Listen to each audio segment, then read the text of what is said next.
پہلی صفت، جہر کے معنی شدت.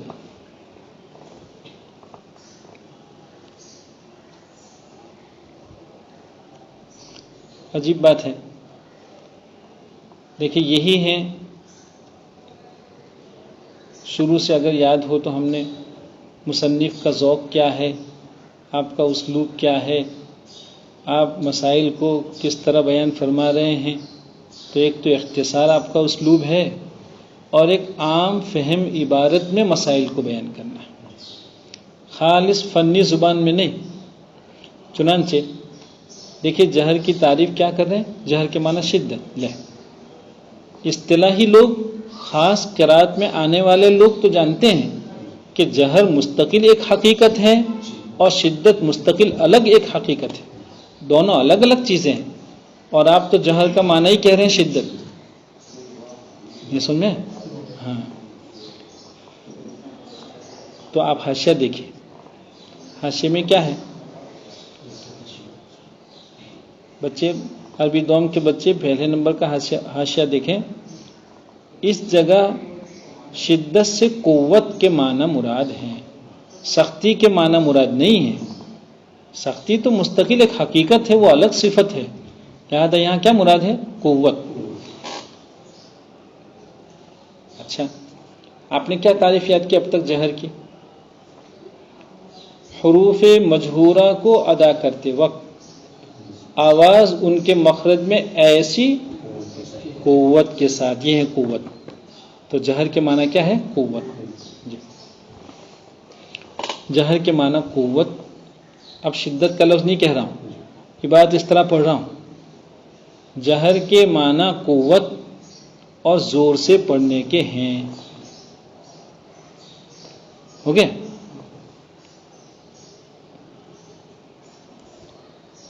آپ نے شدت کا معنی قوت کیسے کیا؟ حاشیے کی استعانت سے کیا کہ محشی نے یہ کہا کہ مصنف کا منشا یہ ہے. دیکھیں آپ نے اب تک جہر کی پوری تعریف کیا کی. جہر کا لغوی معنی بلندی. اصطلاحی تعریف کیا ہے کہ حروف مجہورہ کے ادا کرتے وقت آواز ان کے مخرج میں ایسی قوت کے ساتھ ٹھہرے کہ آواز میں ایک قسم کی بلندی ہو اور سانس بند ہو جائے، اور سانس بند ہو جائے. جیسے کیا؟ مأکول، امشاج. جیسے کیا؟ امشاج، امشاج کی جیم. اچھا ابھی بتلائیں گے کیا ہے. دیکھیں یہاں آپ سمجھیں کہ ہم نے مخارج کے بیان میں یہ سمجھا تھا شروع میں کہ ایک ہوتی ہے آواز اور ایک ہوتی ہے سانس. ہے دونوں ہوا، پھیپھڑوں سے نکلنے والی ہوا ہے، لیکن اگر اس کو کوئی سن لیتا ہے، سن سکتا ہے، کان محسوس کرتا ہے، تو پھر وہ ہوا نہیں ہے، وہ آواز ہے. یاد ہوگا وہاں ایک لفظ کہا تھا، ہوائے مسموع کا نام آواز اور ہوائے غیر مسموع کا نام سانس اور نفس. اس بات کو یہاں پھر دوہرا لیں اور پھر تعریف پڑھیے. تعریف میں کیا کہا آپ نے؟ آواز ان کے مخرج میں ایسی قوت کے ساتھ ٹھہرے. دیکھیں جب آپ صفت جہر ادا کرتے ہیں، مثال کے طور پر جہر کی جیم، اس کا مخرج کیا ہے؟ درمیان زبان، درمیان تال. کل صفات سمجھاتے ہوئے بتلایا تھا کہ یہ درمیان زبان، درمیان تالو میں جیم کے ادا کرتے وقت زور سے لگتی ہے، قوت کے ساتھ لگتی ہے. یہی درمیان زبان شین کو ادا کرتے ہیں تو ہلکے سے لگتی ہے.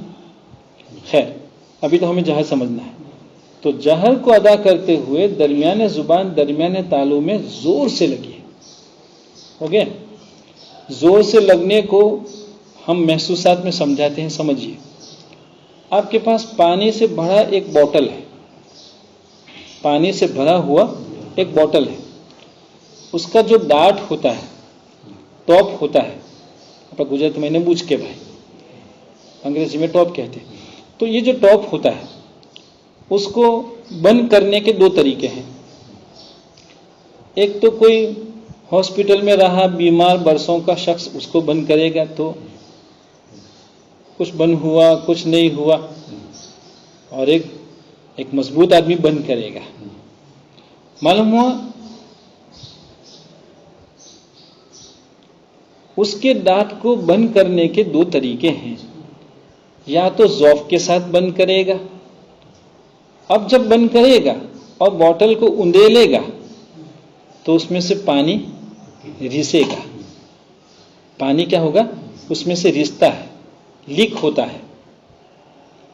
اور اگر کسی شخص نے اس کو مضبوطی سے بند کیا تو پانی کو تو باہر آنا ہے، لیکن وہ مضبوطی سے چونکہ دانت کو بند کیا ہے لہذا پانی آنا بھی چاہتا ہے مگر نہیں آ سکتا ہے.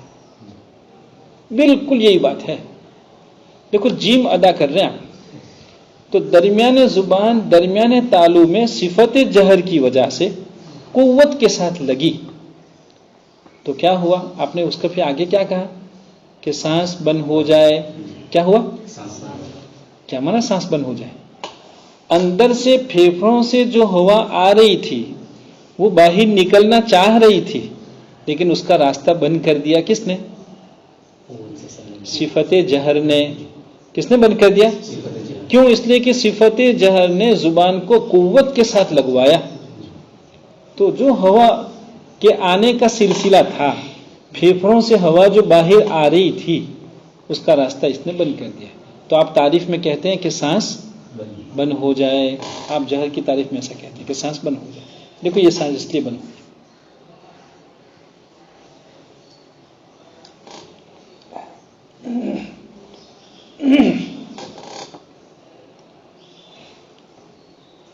اس کے برخلاف بھائی دیکھو ازداد سے بات زیادہ سمجھ میں آتی ہے تو اس کے برخلاف سمجھائیں. دیکھو احوا کی ہا، منفوش کی شین. سب جتنے بھی لوگ سن رہے ہیں بچے، ان بچوں سے ہم کہتے ہیں کہ آپ احوا اور منفوش یہ دونوں پڑھتے ہوئے اپنے ہاتھ کی انگلیوں کو اپنے ہونٹوں کے ساتھ لگا دیں اور منہ بند کر دیں اور پھر احوا پڑھیے تو آپ کو محسوس ہوگا کہ ہوا نکل رہی ہے. آپ پڑھیں گے تو ہوا آ رہی ہے. ایک المنفوش تو بھی ہوا تھوڑی تھوڑی آ رہی. اور آپ پڑھیے امشاج، جیم پڑھیے یا اج، اب ہوا کا آنا محسوس نہیں ہو رہا ہے. وہاں کیا ہوا؟ المنفوش میں کیا ہوا کہ زبان یہی درمیان زبان تھی لیکن قوت کے ساتھ نہیں لگی تھی، اس کو کسی بیمار آدمی نے لگایا تھا تو وہاں سانس جاری ہو گئی. اور امشاج کی جیم میں یہ ہوا کیوں جاری نہیں ہوئی؟ مضبوطی کے ساتھ لگی ہے. یہ ہے صفت جہر. اس لیے آپ کہتے ہیں کہ حروف مجہورہ کو ادا کرتے ہو آواز ان کے مخرج میں ایسی قوت کے ساتھ، زبان مخرج میں قوت کے ساتھ لگی تو کیا ہوا؟ اس سے سانس بند ہو گئی اور آواز بلند ہو گئی. آواز میں کیا آ گئی؟ بلندی آ گئی. ایسے حروف کتنے ہیں؟ 19. مجموعہ بھی یاد ہے یا بھول گئے؟ شاباش. ظل قور بالضن. ہاں وہ مجموعہ پھر یاد کر رہے ہیں. ٹھیک ہے.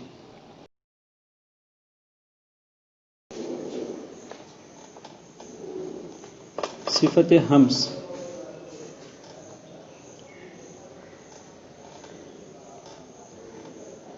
یعنی نرمی.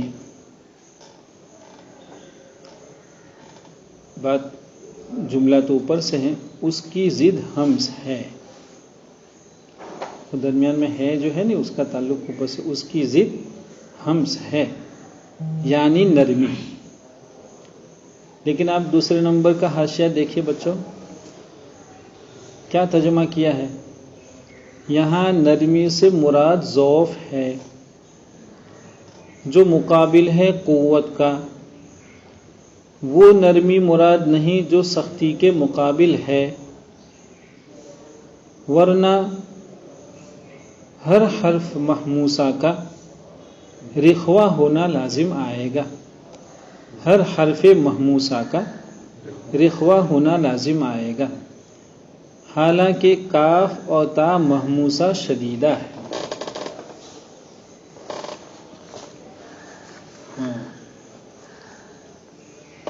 خیر، دیکھیے کیا بتلا رہے ہیں۔ کل ہم نے جب صفت جہر کو سمجھا اس وقت یہ بتلایا تھا کہ جہر کا معنی تو مصنف رحمۃ اللہ علیہ نے شدت سے بیان فرمایا، حالانکہ شدت مستقل ایک الگ حقیقت ہے، جہر الگ شے ہے، شدت الگ شے ہے، جہر کا حاصل الگ ہے، شدت کا حاصل الگ ہے۔ جہر صفت جہر حروف مجہورہ میں کیوں ادا کی جا رہی ہے؟ تاکہ صوتی بلندی حاصل ہو، آواز بلند ہو۔ دیکھیں آپ ہا پڑھتے ہیں، ہوا، کیا پڑھتے ہیں؟ ہوا۔ اس کے بالمقابل خلق،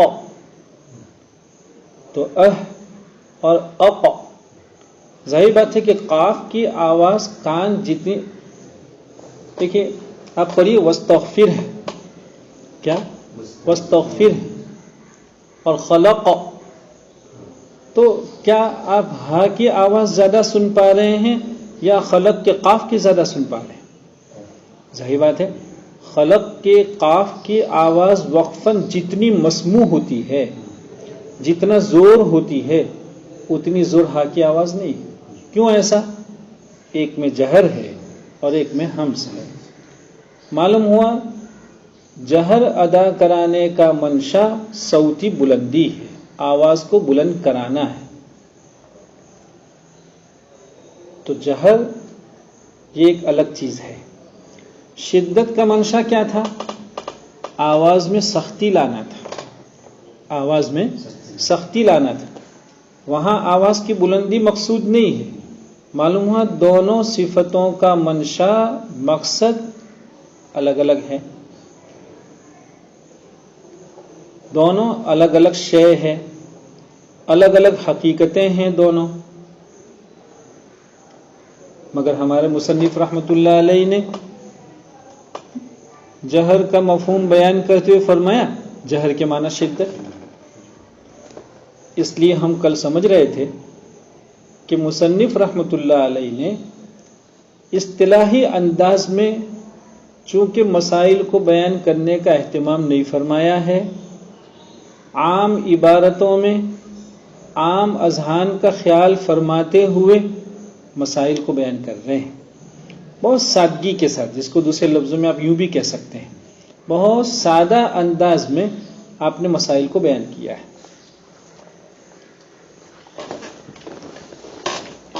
اور کیا کہیں، سادہ انداز میں کہنے کے بعد پھر ہمارا ذہن ایک اور چیز کی طرف منتقل ہوا۔ میں نے کہا یہ کسی بھی شخص کی مہارت اور اس کے کمال کی دلیل ہوتی ہے کہ وہ اپنے فن کی باریک چیزوں کو عام عبارتوں میں لے آئے۔ دیکھیے ہم آپ کو ایک بات بتلائیں، آپ کہہ رہے ہیں کہ انرجی، الرجی دو ہے، نون لام کا، ان کو الرجی ہو گئی۔ اب وہ ایک لفظ الرجی چل پڑا، لیکن اگر آپ سے یہ کہیں کہ اچھا ایک کام کرو، یہ بیچارہ دیہاتی ہے، جنگل سے آیا ہے، یہ الرجی کا نام وہ لفظ نہیں سمجھ رہا ہے، اس کا مفہوم نہیں معلوم ہے، اس کو بالکل نیچے اتر کر سادہ زبان میں بیان کریں تو کیا کہیں گے آپ؟ اطباء کے یہاں جاتے ہیں، ڈاکٹروں کے یہاں جاتے ہیں، میڈیکل لائن کے جتنے لوگ ہیں عام متن آپ ان کے یہاں جائیں گے، ایک تو ہمارا طبقہ ایسا ہے کہ ڈاکٹر کے یہاں گیا، وہ ڈاکٹر نے 500 روپیہ فیس لی، جو کچھ دیا کہا سن کے آ گئے۔ ارے کچھ پوچھو تو صحیح، پیسہ وصول کر کے آؤ کہ بھئی یہ کیا ہو رہا ہے، کیوں ایسا ہو رہا ہے، اس سے کیا ہوگا، فلاں کیا۔ خیر یہ تو ضمنی بات تھی، ایسے ہی بچوں کی تربیت اور کچھ چیزیں سکھانا مقصود ہے وقت کی ضرورت کے تحت. تو وہاں آپ دیکھیں گے کہ اگر آپ نے کچھ پوچھا بھی تو ڈاکٹر جب گفتگو کرے گا تو وہ میڈیکل کی مصطلحات سے گفتگو کرے گا. آپ سے بات کرے گا تو ایسا لگتا ہے کہ ان کی 3 منٹ کی بات میں 2 منٹ تو مصطلحات تھی. اب جو میڈیکل کورس نہیں کیا ہوا ہے، وہ نصاب نہیں پڑھا ہوا ہے، وہ مصطلحات کیا سمجھے گا؟ تو مصطلحات سے نیچے اتر کر کسی مسئلے کو عام فہم زبان میں بیان کرنا یہ کار دار ہے. ہر کسی کے بس کا نہیں ہوتا ہے، بہت مشکل ہوتا ہے. یہ تو بہت کمال کے درجے کے لوگ ہوتے ہیں، مہارت کے اعلیٰ مقام پر رہے لوگ ہوتے ہیں کہ ان کے یہاں مہارت کے نتیجے میں ہر چیز مشاہد ہوتی ہے. اسی لیے وہ بہت سے مسائل کو محسوسات میں سمجھاتے ہیں. محسوسات میں سمجھانا آسان نہیں ہوتا ہے. خیر بہرحال ہم یہ کہہ رہے تھے کہ یہ مصنف رحمۃ اللہ علیہ کی مہارت ہے کہ آپ اتنا نیچے اتر کر، ورنہ یہاں ایک بات اور بھی بتلا دیں، ہمارے فن میں رہے لوگوں کو جو ہے وہ اس کا شوق بھی ہوتا ہے کہ وہ اپنے ایک خاص معیار پر ہمیشہ باقی رہنا چاہتے ہیں. تو مصطلحات تو استعمال کرتے ہیں، لیکن وہ مخارج اور صفات کا استعمال بھی گفتگو میں خوب کرتے ہیں. کچھ نہیں سمجھ میں آیا. وہ جب اردو زبان میں بولیں گے تو ایسا لگتا ہے جیسے قرآن کریم پڑھ رہے ہیں. نہیں سمجھ میں آیا. ایسا نہیں. اردو زبان الگ چیز ہے، تجوید وہاں الگ چیز ہے.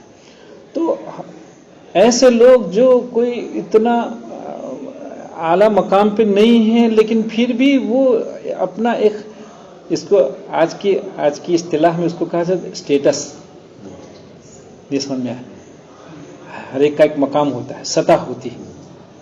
لیکن مصنف رحمۃ اللہ علیہ کو دیکھیے آپ کہ اتنی اعلیٰ سطح کا شخص جس نے آنکھ ہی ماہرین کی یہاں کھولی.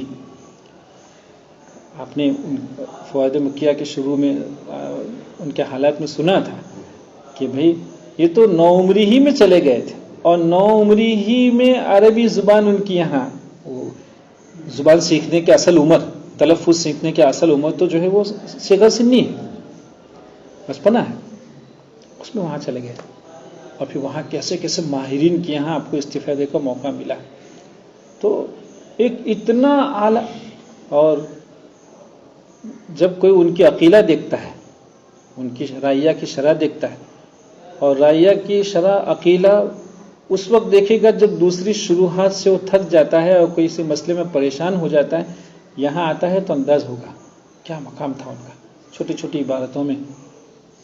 لیکن اس کے باوجود جب آپ نے محسوس کیا کہ ہمیں فن کو اتنا آسان انداز میں پیش کرنا ہے کہ صرف تجوید میں رہنے والے لوگ نہیں، تجوید کی درسگاہوں میں حاضری دینے والے لوگ نہیں، ایک عام فہم آدمی بھی اگر تجوید سمجھنا چاہے تو میری کتاب سے سمجھ سکتا ہے. اس لیے آپ نے جہر کا جب مفہوم بیان فرمایا تو کا شدت. اب ہمارے یہاں تو اصطلاح فن میں تو جہر الگ حقیقت ہے، شدت الگ حقیقت ہے. بالکل اسی طرح یہاں بھی کیا ہوا، کیا فرمایا؟ ہمس کے معنی نرمی. ہمس کے معنی ہمارے یہاں تو ہمس الگ چیز ہے، صوتی پستی. بلی چلتی ہے تو بہت زور کی آواز آتی ہے. کچھ نہیں سمجھ میں. بلی جب چلتی ہے تو بہت زور کی آواز آتی ہے؟ نہیں آتی. فلا تسمعوا الا ہمسا. ہاں تو بہت ہلکی آواز، بہت ہلکی آواز، اس کا نام ہے صوتی پستی. آواز کے ہلکے پن کا نام ہے ہمس. تو یہ ایک حق کے طلب ہوئی. رخاوت کیا؟ نرمی. آواز میں کیا آنا؟ نرمی آنا. تو دونوں چیزیں ہمارے یہاں الگ ہیں.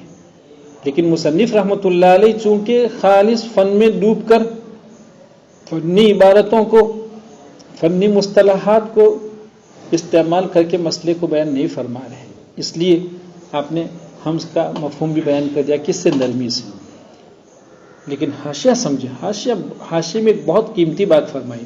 پھر ایک مرتبہ حاشیہ پڑھیں، ایک ایک لفظ کر کے سمجھنے کی کوشش کریں. دیکھیں یہاں نرمی سے مراد ضعف نہیں ہے. یعنی کیا مانا؟ حمز کا معنی یہاں ضعف، نرمی نہیں بلکہ کیا ہے؟ ضعف ہے. یہاں حمز کا معنی نرمی نہیں ہے بلکہ ضعف ہے، کمزوری ہے، جو مقابل ہے قوت کا. چونکہ جہر کے معنی قوت. آپ نے کل جہر کی تعریف میں کیا پڑھا؟ آواز ان کے مخرج میں ایسی قوت کے ساتھ ٹھہرے. دیکھو وہاں قوت تھی تو جہر معنی قوت. حمز کی تعریف میں آپ کیا کہتے ہیں؟ حروف محموسہ کو ادا کرتے وقت آواز ان کے مخرج میں ایسے ضعف کے ساتھ. تو ضعف قوت دونوں باہم ایک دوسرے کے مقابل. تو یہاں مصنف رحمۃ اللہ علیہ نے جو نرمی کا لفظ استعمال کیا ہے، آپ کا منشا نرمی سے ضعف ہے. اچھا، آگے جو بات فرمانے سمجھیں. قوت کا وہ جو مقابل ہے قوت کا ہو گیا، وہ نرمی مراد نہیں جو سختی کے مقابلے میں ہے. اس لیے کہ سختی، نرمی، شدت، رخاوت یہ الگ چیز ہے. ورنہ کیا ہوگا؟ ہر حرف محموسہ کا رخوا ہونا لازم آئے گا. کیا مانا رخوا ہونا لازم آئے گا؟ دیکھو، سختی، شدت، نرمی، رخاوت. آپ کہتے ہیں نرمی کا معنی رخاوت، یہ رخاوت کے معنی نرمی. مصنف نے اگر حمز کا معنی نرمی بیان کیا اور ہم اس سے رخاوت مراد لیں تو اس کا مطلب یہ ہوا کہ جتنے محموسہ ہیں، محموسہ کل ملا کے 10، فحثہ شخص سکت، یہ 10، ان سب ہی کا رخوا، کہ یہ سب محموسہ بھی ہیں اور رخوا بھی ہیں. حالانکہ آپ دیکھتے ہیں کاف اور تا ادھر محموسہ ہیں تو ادھر اجیدو قطم بکت تو شدیدہ ہے. اس لیے فرما رہے ہیں کہ آپ کا منشا ہم سے نرمی کے معنی رخاوت نہیں بلکہ نرمی سے آپ کا منشا ضعف ہے. جی، اس کے 10 حروف ہیں جن کا مجموعہ یہ ہے.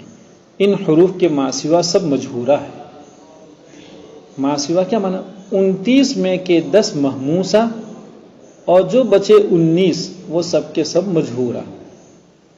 یہاں ہمارے بچے حمز کی تعریف کو ایک مرتبہ سن لیں اور اس میں ایک بات ہے وہ سمجھ لیں.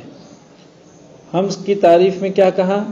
حروف محموسہ کو ادا کرتے وقت آواز ان کے مخرج میں ایسے ضعف کے ساتھ ٹھہرے کہ آواز میں ایک قسم کی پستی ہو اور سانس جاری رہے، آواز نہیں. جہر سانس کو بند کر دیتی تھی. کل آپ کو بتلایا تھا کہ آپ ایسا تجربہ کریں، منہ پر انگلی رکھیں، احوا کی ہا ادا کریں اور شین ادا کریں اور ایک طرف جیم ادا کریں. آپ کو انداز ہوگا کہ ایک میں ہوا کا آنا آپ کو محسوس ہوتا ہے، ایک میں نہیں ہو رہا. اور کیوں نہیں ہو رہا وہ بھی بتلایا تھا، بوٹل کی مثال بھی دی تھی. حمز میں کیا ہوتا ہے؟ آواز ان کے مخرج میں ایسے ضعف کے ساتھ ٹھہرے. دیکھو یہ ہو گیا. جیم یہ مجہورہ صفت جہر، درمیان زبان درمیان تالو میں قوت سے لگے. شین محموسہ، لہذا درمیان زبان درمیان تالو میں ہلکے سے لگی، ذوق سے لگی. ہے دونوں درمیان زبان لیکن لگنے میں فرق، ایک میں قوت سے لگی اور ایک میں ذوق کے ساتھ لگی. لہذا اب ہوا جیسی لطیف چیز کو ان کے درمیان سے، کن کے درمیان؟ درمیان زبان اور تالو، ان کے درمیان سے نکلنے کا، ریسنے کا موقع مل گیا. یہ ہے سانس کا جاری ہونا. اسی وجہ سے آپ اش جب شین ادا کرتے ہیں اور اش جب بولتے ہیں تو آواز کے پھیلاؤ کے ساتھ ساتھ ہوا کا نکلنا بھی تھوڑا تھوڑا محسوس ہوتا ہے. یہ احوا جیسا نہیں. احوا کی ہاں میں آپ کو جتنا محسوس ہوتا ہے ہوا کا نکلنا، اش کی شین میں اتنا تو نہیں ہوگا لیکن ہوگا.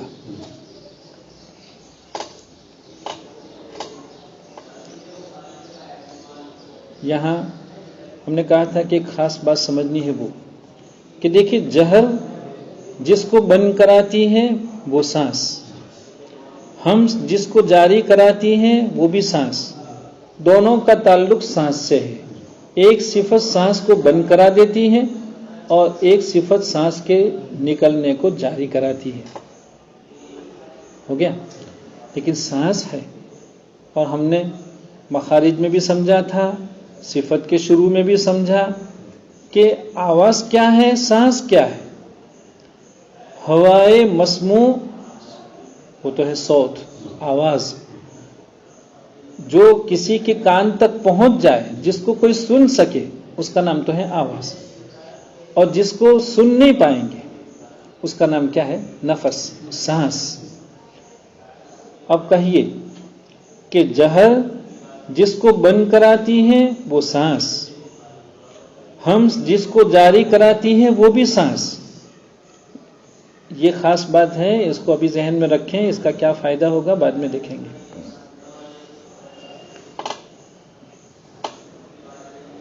شدت.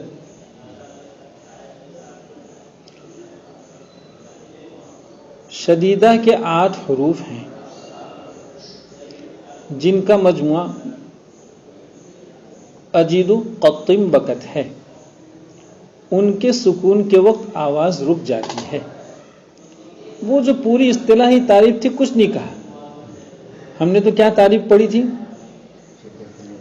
شدت کے لغوی معنی سختی. اصطلاح میں حروف شدیدہ کو ادا کرتے وقت آواز ان کے مخرج میں ایسی نہیں بہت قوت کے ساتھ ٹھہرے. کیسے ٹھہرے؟ بہت قوت کے ساتھ. کیا نتیجہ ہوگا بہت قوت کے ساتھ ٹھہرنے سے؟ کیا ہوگا؟ 2 باتیں ہوگی. آواز میں سختی آئے گی اور آواز بند ہو جائے گی. آواز میں سختی آئے گی اور آواز بند ہو جائے گی. دیکھو کتنے حروف ہیں؟ 8. اجیدو. اجیدو میں پہلا حرف کون؟ حمزہ. آپ پڑھیے م. کیا؟ م. آواز رک گئی. م. آواز رک گئی. شدت کی تعریف میں آپ یہی کہہ رہے تھے کہ زبان اپنے مخرج میں ایسی قوت کے ساتھ لگے، بہت قوت کے ساتھ، کہ جس کی وجہ سے کیا ہوگا؟ سختی بھی ہوگی اور آواز فوراً بند. مأکل کے حمزہ کی آواز کو آپ جاری کیجئے. مأکل کے حمزہ کی دیکھو المنفوش آپ دیر تک جاری رکھ سکتے ہیں. م کے حمزہ کی آواز کو جاری کیجئے. حالانکہ وہ بھی ساکن، یہ بھی ساکن نہیں ہو سکتا. کیوں؟ اس لیے کہ اس میں شدت ہے، اس میں جہر ہے. لہذا بہت قوت کے ساتھ آواز کا ٹھہراؤ ہوا، اب آواز فوراً بند ہو گئی. تو شدت کا کام آواز کو فوراً بند کرا دینا ہے.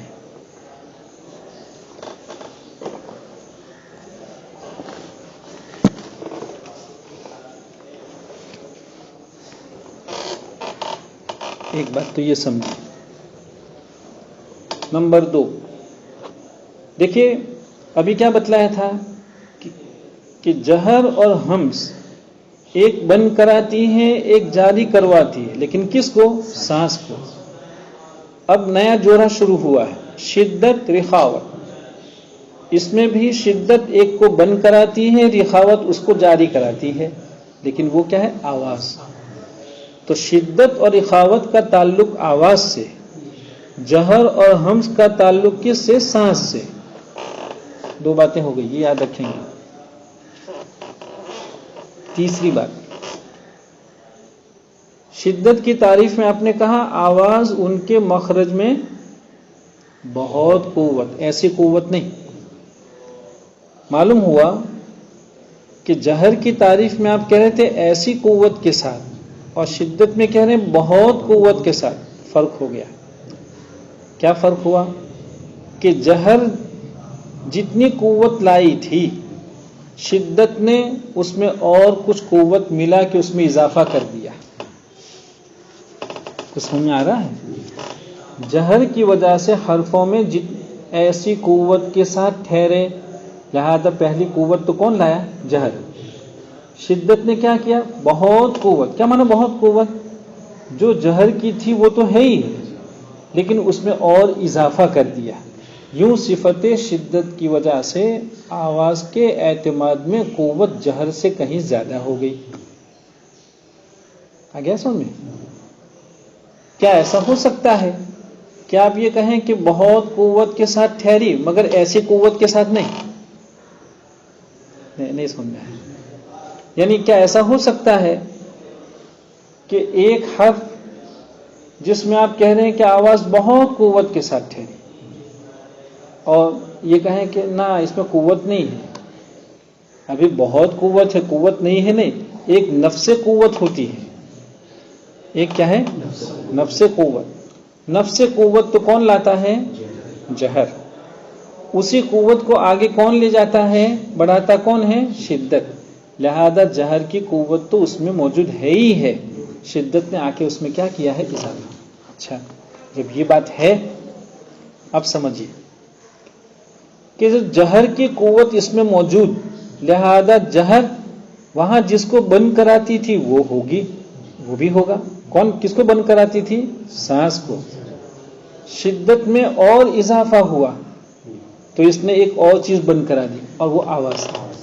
لہذا شدت میں ایسی قوت تھی جس کی وجہ سے سانس بند ہو گئی, پھر اور بہت قوت آ گئی تو اس نے سانس کے ساتھ ساتھ آواز کو, تو دونوں بند ہو گئے. آ گیا سمجھ؟ یہی شدت. تو شدت کا کام دونوں کو بند کرانا ہے. لیکن ابھی تو آپ یہیں تک سمجھے. اجیدو قطم بقت کے 8 میں سے 6 حروف ایسے ہیں جن میں سانس بھی بند, آواز بھی بند. کاف تا کو ہٹا دیجیے تھوڑی دیر کے لیے. اجیدو قطم بقت میں سے اخیر میں سے جو کاف تا ہے اس کو ہٹا دیں. 8 میں سے 2 گئے, بچے 6. یہ 6 حروف چونکہ شدیدہ ہیں, اس سے پہلے وہ مجہورہ ہے, صفت جہر ہے, تو جہر نے ان 6 میں پہلے سانس بند کرائی, شدت نے آ کے پھر ان میں کیا بند کرا دی؟ آواز. تو دونوں بند ہو گیا. کیا سمجھ میں؟ کافتہ کا مسئلہ کیا ہوا؟ ان میں ہمس تھی, لہذا سانس تھوڑی جاری ہوئی. تھوڑی کہہ رہا ہوں, وہ بعد میں سمجھیں گے تھوڑی کیوں کہہ رہا ہوں. کاف تا میں ہمس ہے, فحثہ شخص سکت. دیکھو 10 میں کاف تا بھی ہے. ہمس کا کام ابھی ہم نے کیا کہا تھا؟ سانس کو جاری کرانا. تو کاف تا میں ہمس نے سانس جاری کرائی لیکن تھوڑی سی جاری ہوئی, زیادہ جاری نہیں ہوئی. ادھر صفت شدت ہے, اس نے کیا کر دیا؟ آواز کو بند کرا دیا. تو آواز بند ہوئی لیکن سانس تھوڑی سی جاری ہے. آواز بند ہوئی لیکن سانس تھوڑی سی جاری ہے.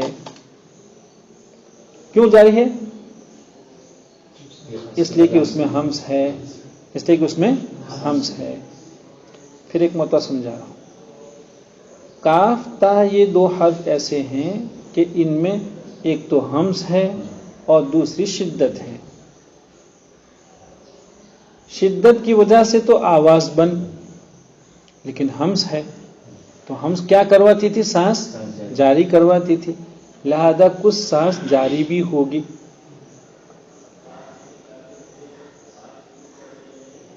ابھی بات کو ہم یہیں روک لیتے ہیں, بس اتنا ابھی دھیان میں رکھیں کہ کاف تا یہ 2 حرف ایسے ہیں کہ ان میں شدت کی وجہ سے آواز بند لیکن ہمس کی وجہ سے سانس جاری مت کہیے, کچھ سانس, تھوڑی سی سانس جاری رہتی ہے. کیوں تھوڑی سی ہے اس کو بعد میں سمجھاتا ہوں.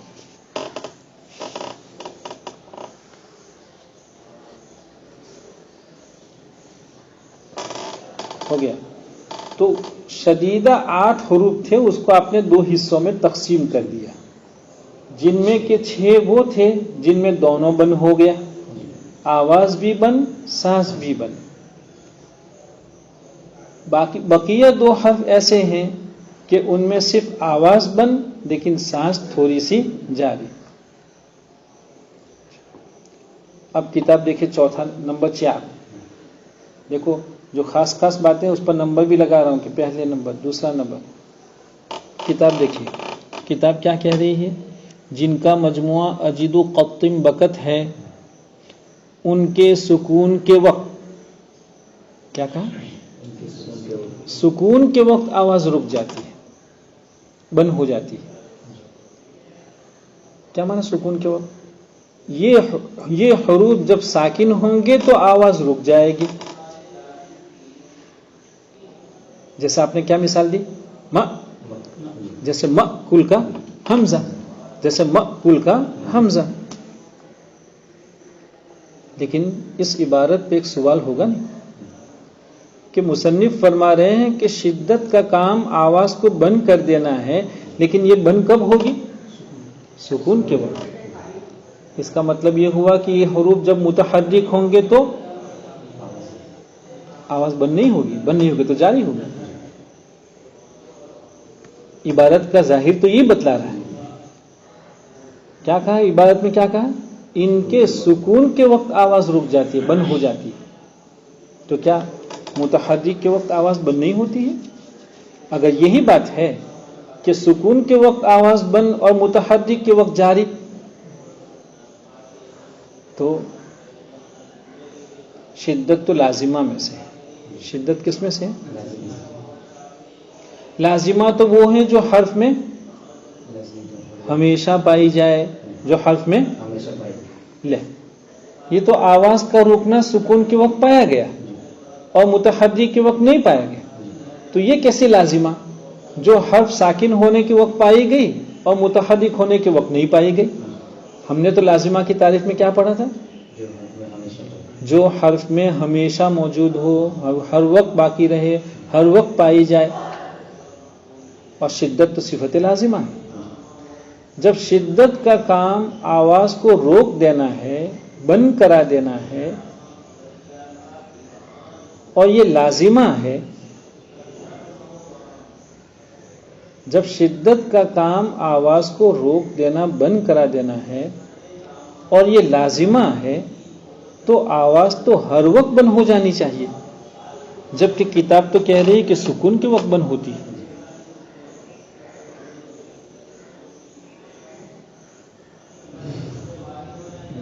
جس کا ظاہری مفہوم یہ ہے، ظاہری بار بار کہہ رہا ہوں، جس کا ظاہری مفہوم یہ ہے کہ متحرک کی صورت میں آواز بند نہیں ہوتی،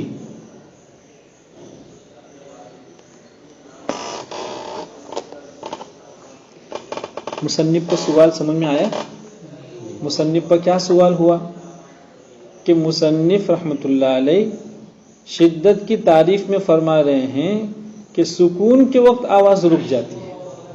اس عبارت سے تو یہ معنی سمجھ میں آتا ہے کہ متحرک ہونے کی صورت میں آواز نہیں رکتی ہے، جبکہ صفت شدت تو لازمہ ہے، لازمہ ہر وقت ہونی چاہیے۔ یہ کیسی لازمہ کہ حروف شدیدہ ساکن ہو تو پائی جا رہی اور متحرک ہو تو نہیں پائی جا رہی، یہ کیسی لازمہ؟ تو اس کا جواب یہ ہے کہ یہ جو فرمایا سکون کے وقت آواز رک جاتی ہے،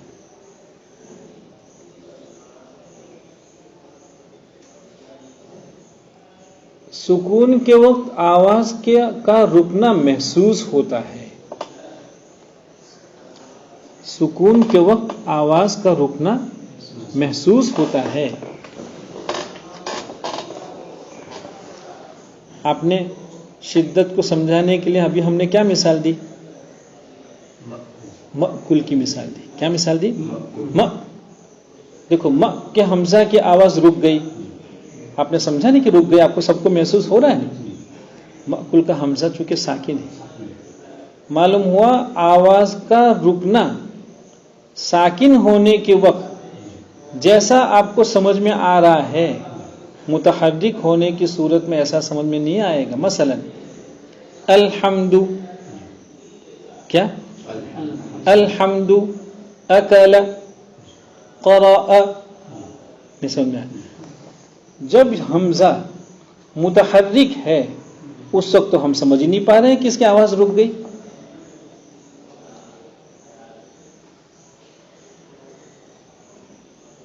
تو آواز کے بند ہو جانے کا احساس، ادراک حالت سکون میں جیسا ہوتا ہے متحرک ہونے کی حالت میں نہیں ہوتا ہے.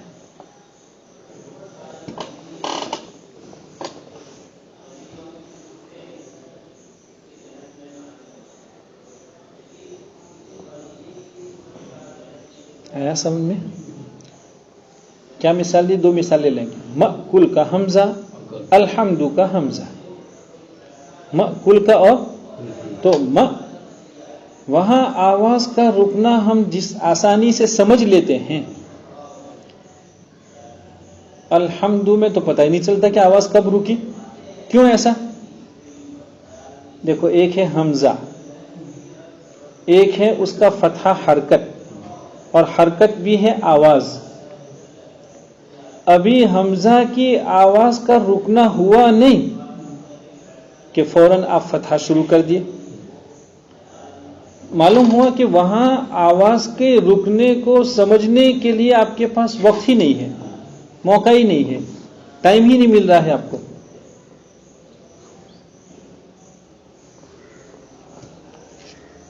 کیوں نہیں ملا؟ کہ ابھی حمزہ کی آواز رکی نہیں، اس سے پہلے آپ نے شروع کر دیا فتحہ، اور وہ بھی ہے آواز.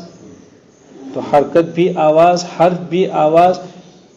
حرف کی آواز کا انحباس بند ہونا ابھی ہوا نہیں تھا کہ حرکت کی آواز شروع ہو گئی.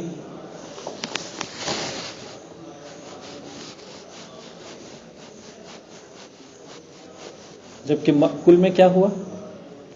حمزہ ساکن تھا، لہذا حمزہ کی آواز بند ہوئی، ابھی کاف تک آپ گئے نہیں، تو آپ کو آواز کے بند ہونے کو محسوس کرنے کے لیے موقع مل گیا، سمجھنے کا موقع مل گیا.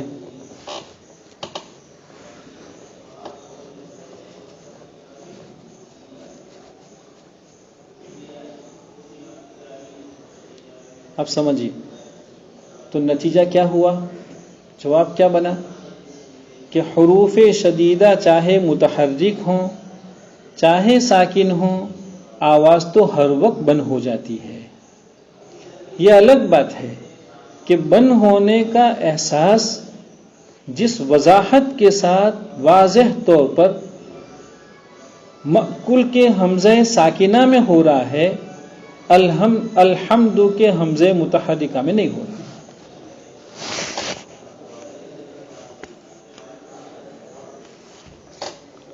تو آواز کے بند ہونے کو سمجھنے کے لیے جو آسانی حروف کے ساکن ہونے کے وقت ہوا کر دی، وہ متحرک ہونے کے وقت نہیں ہوئی. اس لیے مصنف رحمۃ اللہ علیہ نے عام اذہان کی تشفی کے لیے کہا سکون کے وقت. عام اذہان کی تشفی سمجھ میں آیا؟ دیکھیں ایک بات، اگر مصنف یہ نہ فرماتے کہ سکون کے وقت اور آپ الحمد کے حمزہ سے صفت شدت کے آواز کا بند کرانا سمجھنے کی کوشش کرتے الحمد، تو آپ تو کہتے کہ ہم تو کبھی سمجھے ہی نہیں کہ الحمد کے حمزہ کی آواز کب بند ہوئی. مصنف کہہ رہے ہیں کہ اس کی آواز بند ہو جاتی ہے. تو عام اذہان کو اس وقت تشفی اور اطمینان نہیں ہوتا. اس کے برخلاف جب ساکن کہہ دیا تو سمجھ میں آ گیا کہ ہاں دیکھو آواز رک گئی. معلوم ہوا عام اذہان کو آواز کے بند ہونے کا جو احساس حالت سکون میں ہوتا ہے، وہ متحرک ہونے کی حالت میں نہیں ہوتا ہے.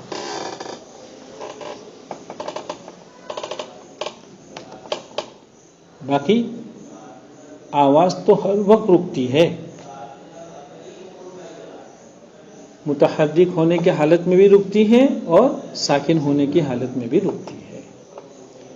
یہ 4 نکات تھے جو آپ کو صفت شدت کے لیے سمجھنے اور اب یاد کرنے کی ضرورت ہے.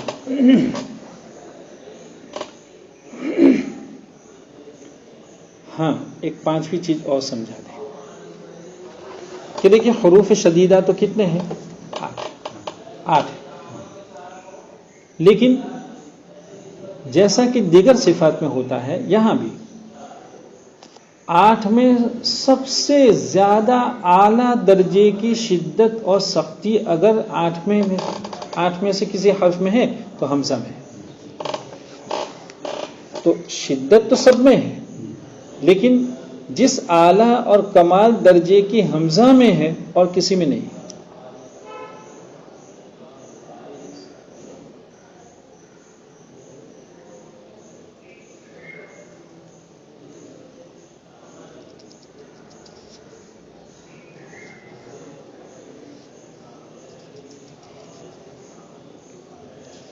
بالکل ادنا درجے کی وہ کافتہ میں،